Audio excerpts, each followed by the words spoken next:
Somewhere in Gotham City, a beagle roams the yard. The wind is still. The temperature somewhere between chill and not warm. There's slight noises. The man wants to deliver a poem to a woman, but he feels like the poem may not be equal her worth, worthy enough worth. And so he asked God to give him the poem to send to her. And this is what we came up with.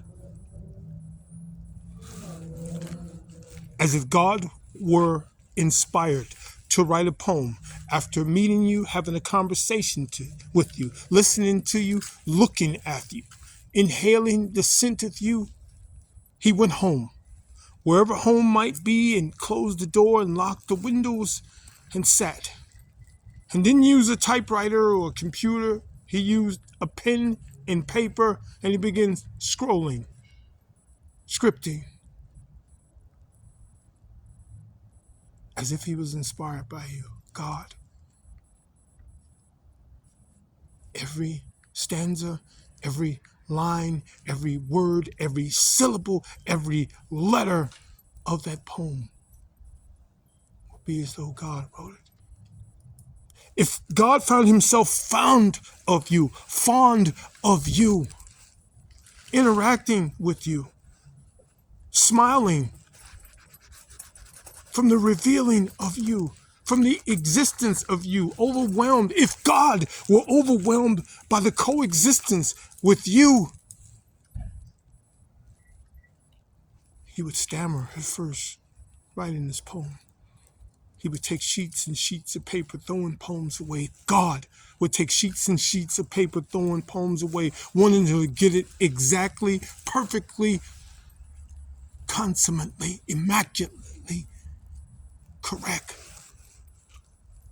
If God found himself prone to lust, that's right, if God found himself prone to lust, lowered himself to the lower region of himself, of God, upon seeing you, upon holding hands with you, fingers touching with you, lips touching of you, sense and combining of you, and he wrote in lust about you, he would close the rest of the world off. He would close himself off. God would close himself on God because he wouldn't want God to see him lowering himself to his lower self of lust, even though that's a natural human thing. But this is God we're talking about. But he went and he wrote a stanza on lust about you. How he wished to show you how love should be made, how you should reach your true essence each and every time, from each and every touch, each and every kiss, each and every thrust of God. God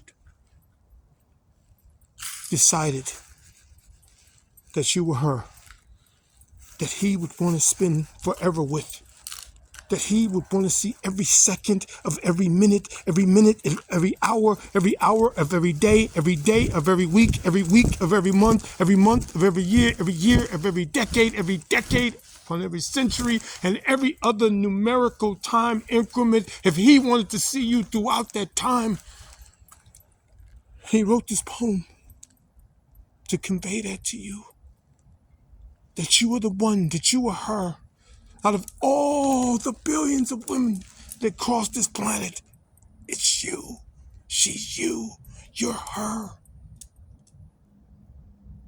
And he wrote this poem. And he gave it to me so I could give it to you.